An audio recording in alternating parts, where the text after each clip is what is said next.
I was doing prostration and he came in and he said, screaming at me, "What are you doing? Stop kissing the floor." It's not easy when your parents are screaming at you. Hold on, where's the mic? Okay. Hi, my name's Leila, originally Leticia.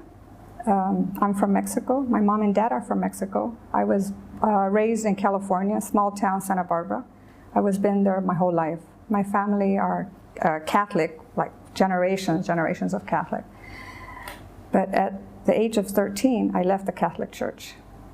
I didn't understand it. I would go to the nuns and I would say, "I don't want to confess to the priest." And they said, "Don't be insolent."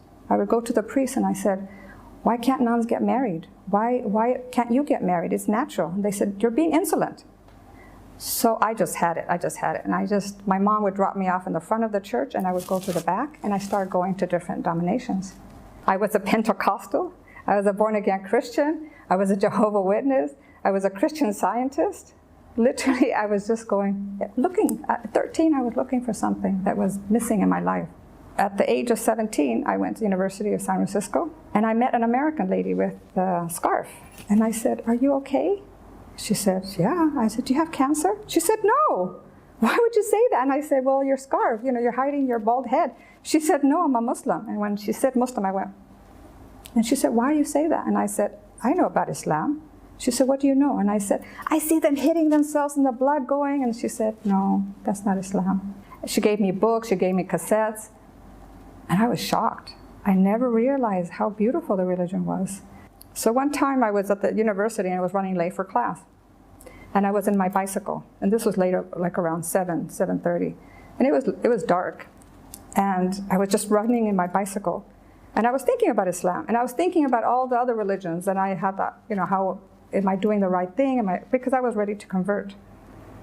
So I was going really fast on my bicycle. And all of a sudden, this loud voice, but I don't remember what it was. I heard this loud voice, and I stopped. And I looked around, and there was no one. It was completely deserted. The cones had fallen in this huge pit. And I had stopped at that second. And I knew this was God telling me, if you don't come to Islam, something else is going to be in your life that's not going to be a good thing. I was just like, I just stopped. I just stopped. And it was, at that moment I knew. So I went back to my American friend, Miriam, and I said, "I want to be a Muslim." And then she said, read more about it. So I read Surah Al-Maryam, and that was it. I just knew if women had such a high degree in Islam, I wanted to be part of that. I could see that Islam has made me a better person, gave me more patience. I'm more sympathetic.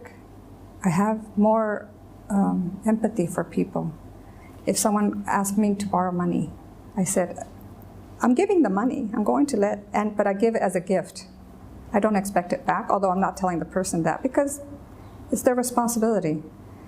I never would have thought of doing this 30 years ago. I want my money. Where's my money? It's gone. It's all that's gone. Materialistic things aren't that important anymore. I didn't have any concerns when I became a Muslim because I did my research. I had gone to so many other religions and I saw all the holes and it just wasn't complete. So when I came to Islam, I did my research. I did my reading and asking questions, and anyone who would answer me was very helpful. The only concern I had was my parents accepting me. That was hard. I mean, those are your parents. Those are the ones who raised you, and they felt like they did something wrong for me to go in a different path. But once they started seeing that I'm a better person, they grasped me. They loved it. They wanted to know about it. That was the most exciting. My mother asked me for the Quran in Spanish. My mom wanted to pray. She wanted to sit there and watch me pray. And she told me, "It's so peaceful, it's so beautiful." And when I put the call for prayer, she said she had goosebumps.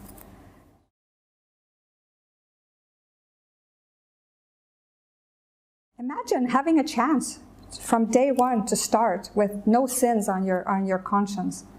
And you come with a clean soul because Allah guarantees that everything's forgiven. This is your chance to start and have a purpose in life.